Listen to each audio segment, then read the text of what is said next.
консултациите, които ние получаваме, това, което ни се показва, не е само за обща култура на храненето. Ние имаме индивидуална работа с всеки един от нас, консултантите работят. Проследяват процесите, които се извършват в нас. Съветват ни какво да се храним. Вие ни питате какво се храним. Примерно след тази сутрешна закуска към 11 часа, така наречената пъстра салата. Това е салата плодове или зеленчукова, в която присъстват обаче най-различни плодове и зеленчуци, защото всеки носи в себе си, според цвета, различни витамини.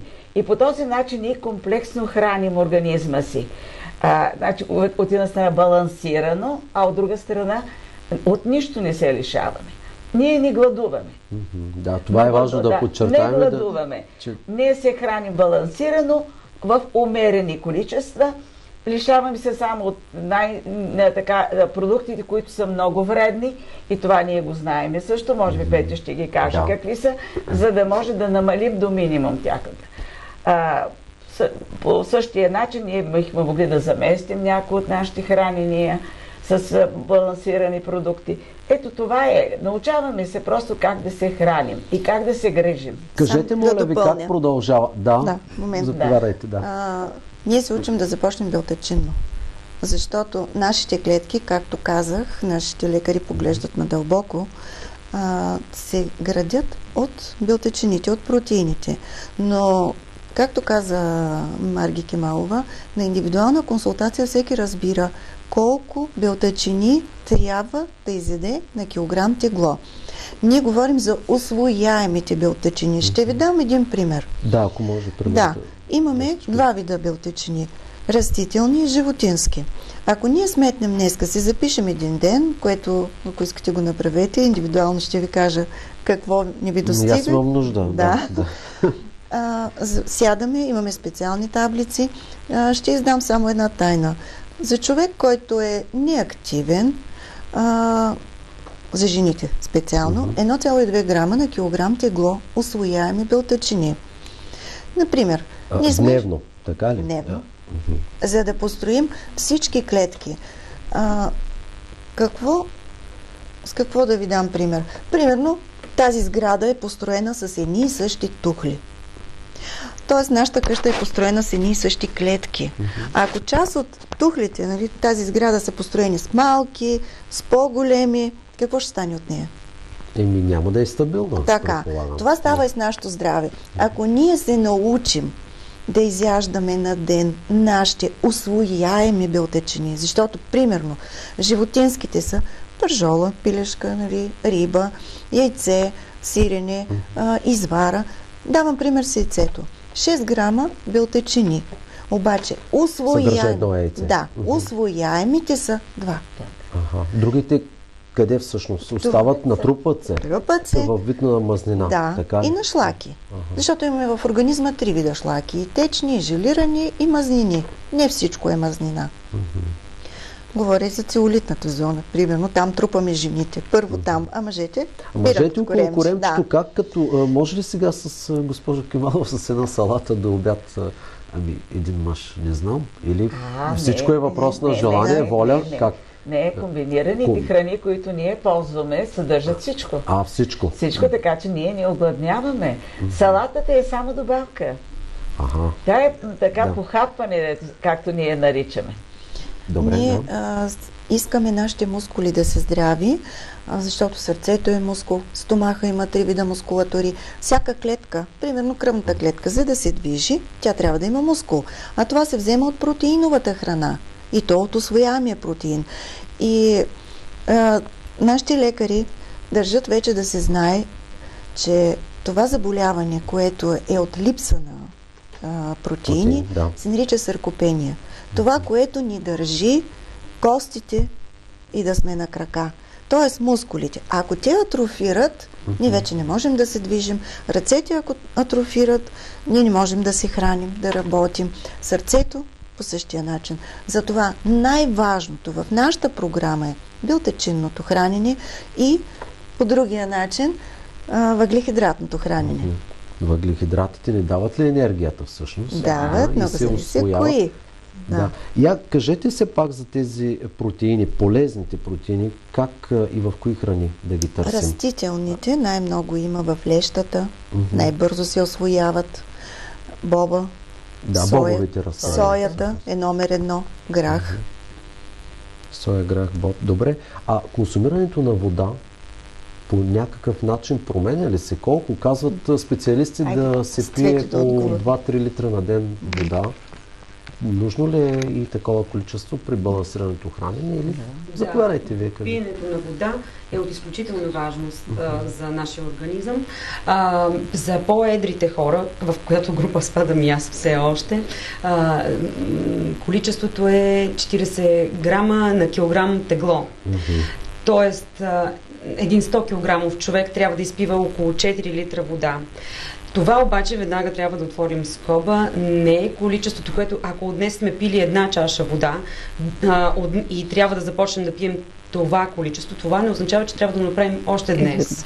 Защото в крайна сметка обременяваме органите, бъбреците. Тоест не наведнъж. Точно така. Приучаваме се по-малко. Дето се казва по 100 грама всеки ден, докато стигнем количеството.